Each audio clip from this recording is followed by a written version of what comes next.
As we turn the page on 2021, I want to talk about your A-team today. What is the A-team? Find out next. It's The Broker Show. We're talking real estate, investing, local market trends, feel-good stories, mindsets, and strategies for success. Let us know what you want to talk about, and chances are we will. Hosted by The Broker Joe and co-hosted by Etch. Welcome to The Broker Show. I am The Broker Joe. I am thrilled you're here. And if you haven't already, I would love to see you more. If you would like and subscribe our page, we're going to have a subscribe button right down here. We're going to try this thing out, Etch, right? Yeah. I'm here with my good buddy, Etch. How's it going, guys? Yeah. And you can find us on Facebook. You can find us on Spotify. A lot of people are finding us on Spotify and just listening to us every morning, every lunch, every dinner, I'm just messing. I mean, I do, but it's because I live, breathe, and sleep this whole thing. So. No, but we are on Facebook. Joe's on that. So you can go to The Broker Joe on Facebook. Also, Instagram. He's starting to get that popping again. The Broker Joe there as well. And, of course, Twitter. And you've already found our YouTube. So I'm not overly concerned with flashing all that. Thank you. But here we are. 2021. Coming to the waning moments. You know what? I got to give a shout out right away to my Ferris State Bulldogs. Go Dogs. Go Dogs. So if you are not from Big Rapids, Michigan, you may not even know they exist. Right. Ferris State University has an incredible football program that has been incredible for years, thanks to some great coaching, a great just infrastructure there at the college. And, small town school. This is a small town school, and we are playing for a Division II title championship in McKinney, Texas this Saturday. It's crazy. And so go Dogs, let's go. No, they've been, this isn't their first national title game, is it? Have they been to another one? Yeah, back in 2018. Yeah, I was going to say lost by a couple points last minute to the same team we're playing this weekend, actually. Good. Yes, it is. It is going to be good. It's pretty much how the Super Bowl is going to roll too, because it's going to be Mahomes and Brady in it. So could be. Yeah, we're gonna have some fun with our Super Bowl episode if that's the way it turns out. Do you know what the odds-on Super Bowl matchup is right now? It's Patriots and Bucks. That's ridiculous. I don't think anyone wants that except for the Patriots and the Bucks. I saw that they were talking about ratings. And this is going to be the worst ratings for television at any Super Bowl ever. And I would agree because I won't watch it. I mean, and back to the Bulldogs. Yeah. I mean, they don't have nearly the best housing. Right? And I'm not bashing Bulldogs. This is a small town, smaller university. Yep. But we have just such an incredible football program. And, not the best weight room, not the best field, not the best everything, but the coach is incredible. And year after year after year, Tony poaches players that we shouldn't be getting. He poaches players that are D1 transfers and coming from schools all across the country, a lot of them from Michigan, yes. And it's because they believe in this guy. They want to be around greatness. They want to be around excellence. They want to be part of that tradition. And over and over and over again, it keeps playing out. And it's impressive. It really, especially a school like Ferris, it comes down to the coach. And he just does an incredible job. The players are the one out there making plays. No offense to the players. You guys are killing it, absolutely killing it. We got some amazing players out there making big plays. But you know what? We didn't have our starter a lot of the year this year. He was out injured, and they still won and haven't lost a game all year. They've really been few that were competitive at all. So Tony Nese, he's the man. And this kind of leads us into our topic today. We're going to talk about the A-team. What is the A-team? And I'm going to start with a saying from Tony Robbins that is actually it's actually a controversial thing that he said. And what he said was, we all get what we tolerate in ourselves and in other people. We all get what we tolerate in ourselves and other people.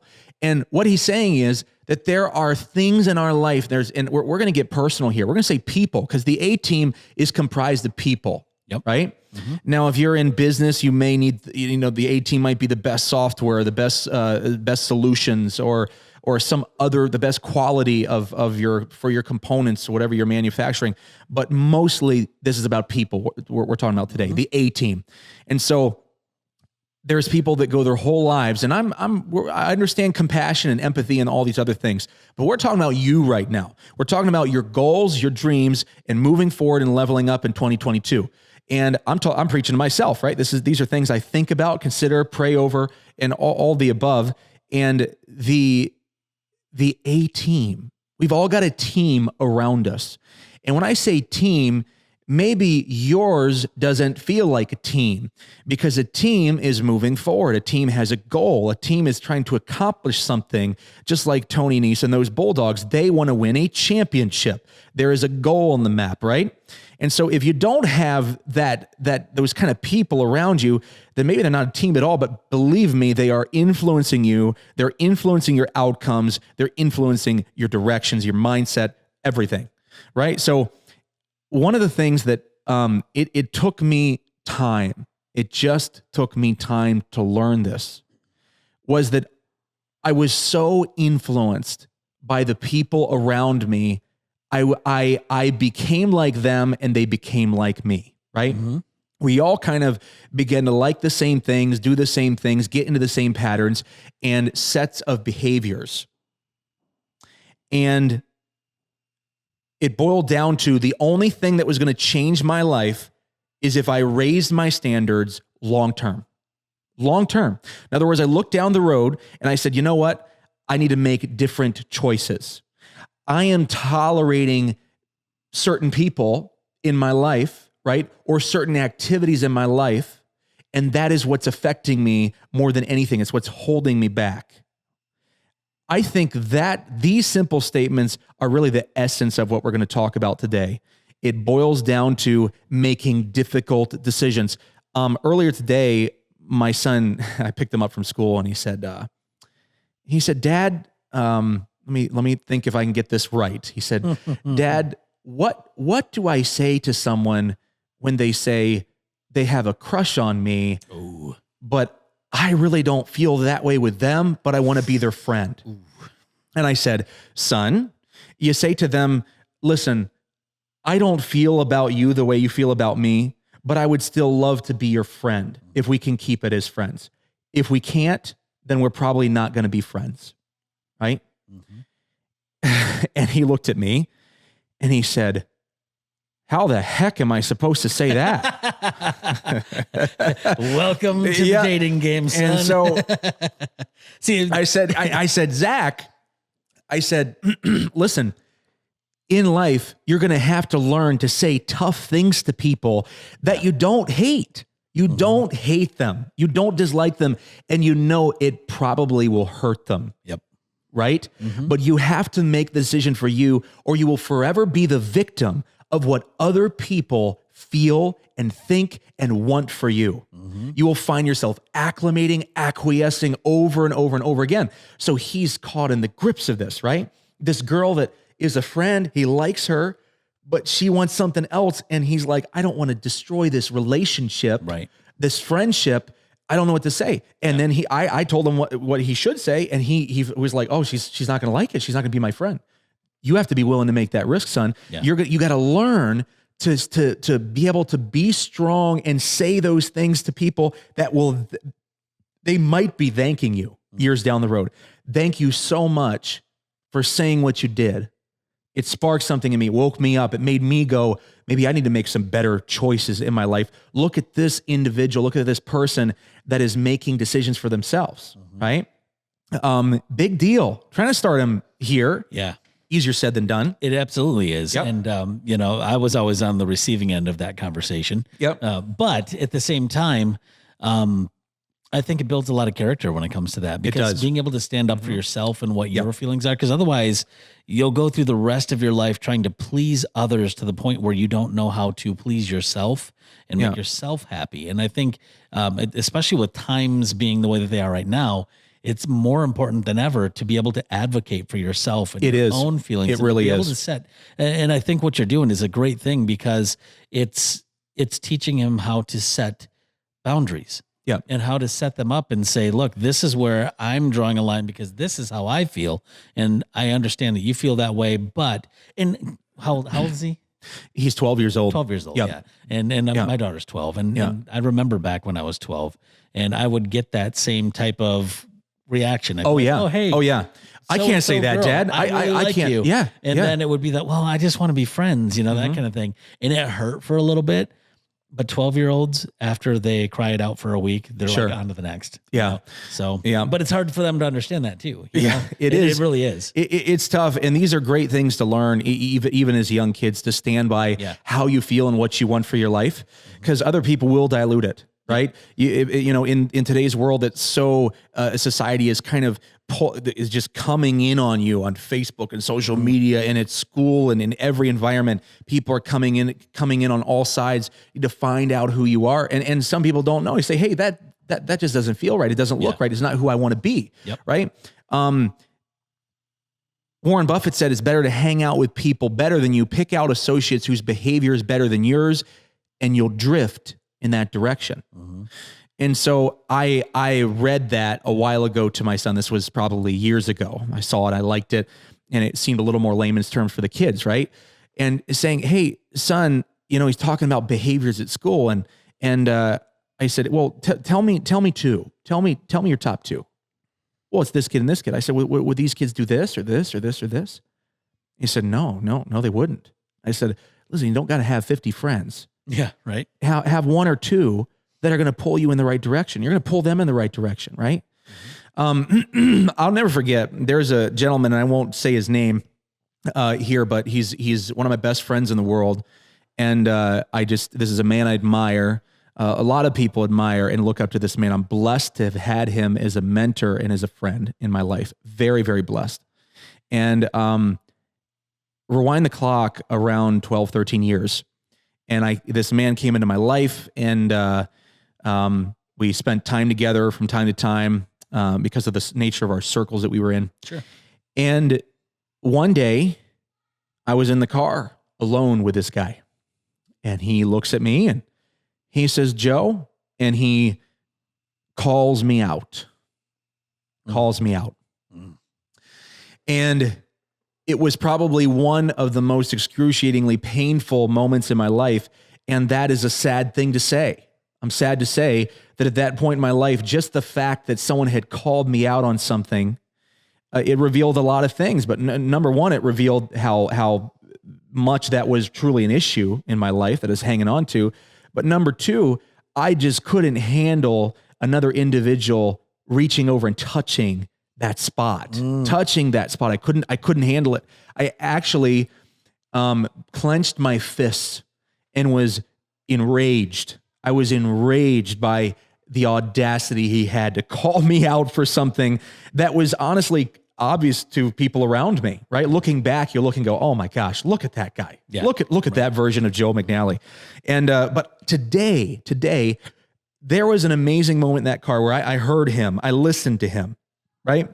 I didn't like it. I didn't accept it as God's truth, but I did hear him out.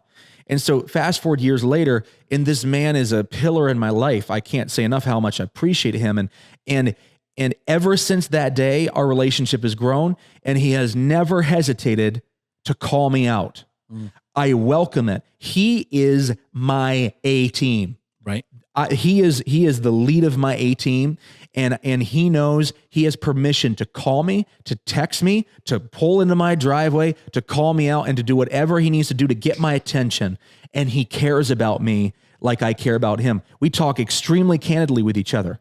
It ain't about the weather. It ain't about what the Pats are doing. It ain't about anything else. It's about real life stuff. And there's crying, there's laughing, there's reconciliation, there's healing, there's all those things. And we live in a world that we go from entertainment to entertainment to entertainment. And we're always being saturated with content, with shows and movies and clips and sounds and all these different things. It's the radio's all the way up in the car, and you get home and the news is on, and then it's your favorite show, and on and on and on. And there's just not a lot of space to get to dive deep and get to what's really going on in our hearts. So then we get in these moments with people, right? I see it all the time. Now we're around our circles and we're like, yeah, this is what I want to do. You know, I'm going to go do this. And yeah, I saw this thing and I've been thinking about that. Yeah, that'd be a great idea. But the changes that are happening are not there. They're in a room with you and maybe another someone close to you, and maybe you're crying over something. Maybe you're getting through an issue. You're giving something up, right? Maybe it's just you yourself taking time for yourself. And again, I'm not trying to sound sappy here, but if I truly go back and remember some of the greatest moments in my life that made the most change and impact, they were the most vulnerable. They were the most vulnerable, right? Yep. That's where real change happened. Real change happened in my heart, and I made decisions about the people that surrounded me. There are people in my life that may be disappointed, right, from my past. They may be disappointed because I made decisions that drew us apart, that took us apart. And believe me when I say I didn't make those decisions because I don't like these people, because I don't love these people. It's because I have to. I have to go, okay, if I want to move forward, if I want to take a step forward, there's something that has to change. There's something that has to change. There's great traditions. Get the family together for Christmas, go to church on Easter Sunday. There's a lot of wonderful things we all do, but there's too many. I'm going to say it, guys. There are too many things that we hold on to, and we think it's part of who we are. We think it's absolutely necessary, a part of our identity, and we need to start letting some of these things go. Making new connections, drawing new borders, crossing new bridges. Find your A-team, guys. Find your A-team. And it's not going to be comfortable. It's not going to feel very safe sometimes, right?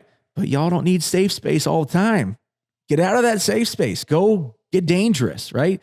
A lot of people beat down this year. Yeah. A lot of people feeling hopeless, right? And here we go. It's 2022 and it's New Year, and the ball's going to drop in Times Square, and we're all going to think and talk about the new things we want to do. But I'll bet you're like me, Etch, where you get to this time of year and you're like, these resolutions, this is getting old. I didn't make them because I already know I'm not going to the gym. I know that I'm not. Right. I pay for my monthly membership, and I know. You know what's really funny? Speaking of this real quick, I'm just kind of an offshoot real quick. That the gym that I have a membership to, I won't say the name. Okay. But I was talking to my chiropractor the other day because I'm like, oh, my lower back sucks. Yeah. And he's like, well, do some stretches. Do you have a gym membership? And I said, yeah, I do. And he asked me which one. I told him this one. He goes, did you know? And this guy's like, his life is fitness. He owns a CrossFit place, the whole nine. He goes, and I'm not saying this because, whatever reason to try to slam another gym.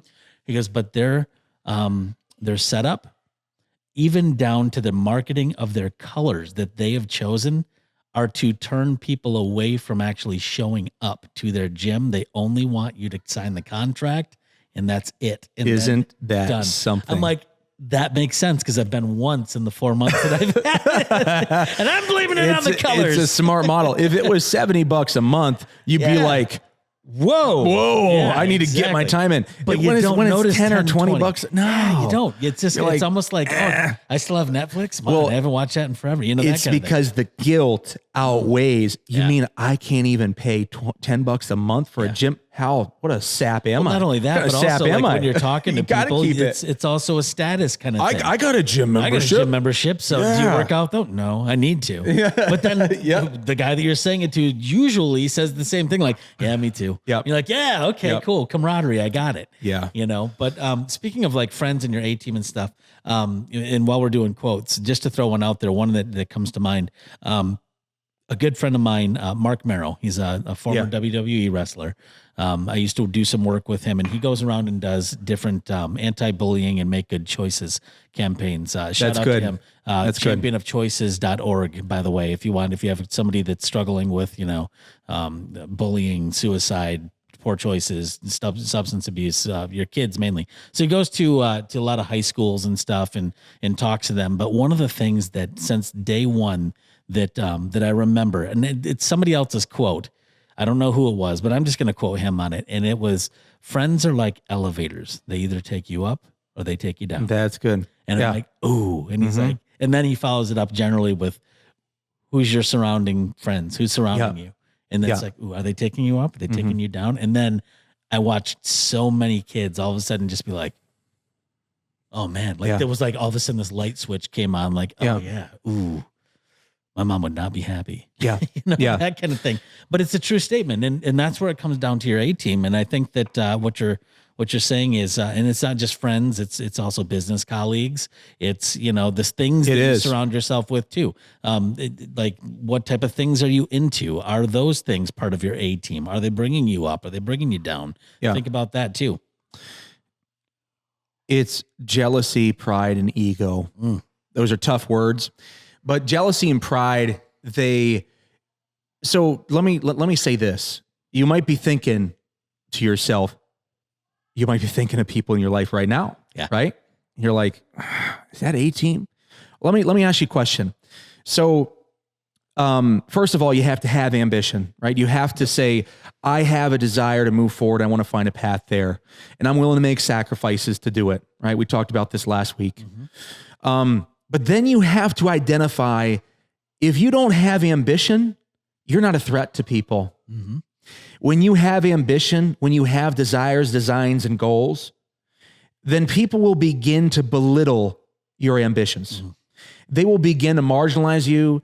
They will begin to feel threatened and insecure by your success or even your desire to succeed. Those are the worst, right? Yep. You hear all these incredible, company owners and successful people say, my parents or my aunt or my uncle, they said I would never be anything, right? And so that actually drove them to succeed. It drove them to success. But most people don't operate that way. When they feel these people, this team, they call it a team, they have around them, and these people will feel threatened by your ambitions, by your desire to succeed, by your progress even. It'll make them insecure. It'll make them jealous. And so that's uncomfortable. So to continue with these people, you got to tone it down. You got to dial it back. You got to settle down, right? And so that is a really quick way to identify the first people that you probably need to back out of your life are people that look at you like you're a threat, look at you like, who do you think you are? What do you think you're doing? And here's the thing. No matter what we're going to do in life, it's not going to be perfect. It's not going to be pretty. We're going to make mistakes, and hopefully we wake up. I'm going to grab one from my wife and eat my mistakes for breakfast. That's what my wife says. So we got to eat our mistakes for breakfast and move forward. And so it's uncomfortable. But I say that because people get so comfortable. Yeah. And we want to sink into a routine, and we want to get some people around us that kind of do the same thing over and over and over again and just live there. Next thing you know, 10 years went by. Oh, it's so quick too. 20 years went by. My kids are graduating high school. My kids are off to college. I can't go hiking anymore. Yeah. I can't do, right? It's amazing how quickly it flies by. And every day is a gift. It is so precious. It's a gift from God. And there's so much that we can accomplish with one day, even with just a small step forward. And I do really want to encourage all of you going into 2022. I hope you do have goals. I hope you have ambitions. I hope you have dreams, even if they're really small and simple. If you're a really content person, you're really happy with where you are, there's always somewhere where we can lift someone else up, right? So be the elevator. Be the elevator. Elevate the people around you, or surround yourself with people that will elevate you. I love the elevator, Etch, and I've got some of those good people in my life. I can't say how blessed I am. Very, very blessed. I just hit a milestone today. Did you? I closed house number 163 of the year. On the year. 163. That's you personally, right? That is me personally. Yep. So then we've got a great company with a bunch of agents, and they're all killing it. But I closed 163 today. Last year, I broke the MLS record with 147. We broke it again this year with 163. I'm very blessed, and it is not because I'm that smart. I promise you it ain't. It is just consistency. I am really a grateful human being. I have so much to be thankful for. And when I look around, I just believe we all do, simply because of opportunity. It all starts with opportunity. And I think that, if we get bogged down in the can't and the have-nots and the had-nots and all those things, we'll miss out on the opportunity. We'll miss it. We won't see it when it passes us by. Because we're just so caught up in our own circle, our own routine, our own thing. Something that here's a little encouragement for you, and it's kind of like a tongue-in-cheek encouragement. A lot of people think and you hear the things like, oh, it's not rocket science, it's not brain surgery. And we're like, because we put those people up there, like neurosurgeons, like, oh my gosh, they're so smart. Rocket scientists, they're so smart. Did you know that they just did this study, and it was a cognitive thinking study? Oh, I like these. And this is really good. They found that rocket scientists were able to analyze things a little bit higher than what the general population was. However, their ability to remember certain things was the exact same as your normal guy who's a how about that? And furthermore, neurosurgeons, same deal. They're just completely regular old type. Yeah. Their brain wasn't any higher than anybody else's thinking. The cognitive stuff wasn't any different than the guy who's putting your French fries in your sack before you go through the drive-thru. And the interesting thing about that was the conclusion that they came to was that everybody has their own set of skills. Yeah. These people who are doing rocket science and they're doing brain surgery, they're good at things like anatomy and physiology. They're good at things like numbers and math and being able to put things together in engineering wise and science. And then there's guys who are just really good at cooking. There are. And they have an incredible palate. They can taste things no one else can. They can smell things no one else. Yeah. And then these guys who are, I mean, they don't get the same recognition. They may not be making the same money because, it's not as a big deal. However, we put those guys on a pedestal and we think about them as being like, oh, they're so much smarter than me, but they're not. So if you need some encouragement, think about that the rocket scientists and the brain surgeons, they're just really good at their skill. Be the best at your skill, and you're going to see a lot of success on the inside, and you're going to be able to elevate yourself to thinking, hey, I'm pretty good at what I do. I just need to focus on it. And then surround yourself with that A team. Surround yourself with people that are only going to lift you higher. And it starts with you. And it's lonely at the top. It really is. And to begin with, you got to be your own A team. You got to be your own cheerleader. And that's where it begins. And then people will follow. They will. They'll want to be a part. Well, and they'll recognize you, right? So I still do it, and I'm not saying I'm anyone, but I've learned a couple things, and I've learned how to hire and fire. You fire quickly, hire slowly, right? You just you have to when you're running a company, running a business, growing a business, and you walk into a place, and there is this gal at a local coffee joint this morning. It was about 6:15 a.m. and went in there, just a local downtown near downtown, went in there and I was actually doing a mail out early in the morning. Didn't have any time, so I had to get in there at 7 to start this mail out in the office. And so I go in and she takes the order. I got 5 sandwiches, 5 coffees, 5 donuts, and I go around the corner and this gal is in here by herself. There's a line behind me. There's a line ahead of me. There's people in the place. She's making all the coffee. She's making all the sandwiches. She's getting all the donuts, and she's serving everyone one person. Jeez. One person. I'm craning my neck, looking in the window, looking around, and what is going on in here? And she's doing an incredible job, right? And so she came to the window, and I said, "Are you okay? Is there anyone else? What's going on in there?" She goes, "Yeah, there's supposed to be 4 people, but the other 3 called in." Yep. I said, "Really?" She goes, "Yeah. Tis the season." Yep. She goes, it's been like that all week," she said. Yep. I said, "I am so sorry." She goes, "What are you going to do?" And she turns around and gets back to work. Yep. And so she came back. I asked her if I could tip her. I handed her a $100 bill. Yeah. And she teared up, said, "Thank you," all that. At the end of the day, wish we could all be that, And I'm like, I really try to see and appreciate that. When I drive through McDonald's, wherever I go, there's just too many people that got blank stares, glassy eyes in the world today. And if we would just see each other and hear each other and help each other, these are words that brighter men and greater men than me have spoken billions of times, but it is just as true. It really, really is. How's that for holiday season talk? There we go. I like it. Thank you guys for hanging out with us and listening to us prattle on. I hope we've made a little difference. I hope I said something that maybe got you thinking a little bit. And at the end of the day, it's all just old Joe's a little bit of life experience. So, happy holidays, Merry Christmas, Happy New Year.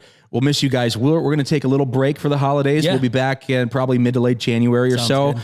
And I'm actually going up into the mountains, going to be staying in a treehouse. It's a real tree house up in a tree. That's cool. Out in the mountains. So yeah, I'm over and out. Hey, if you haven't already, like and subscribe, and please comment below. I love to hear from you. Comment below, tell us what you like, tell us what you don't, and maybe what the next topic is that you would like to hear. You just might hear it in our next episode. Love it. I'm the Broker Joe, and I'm Etch, and we're over and out.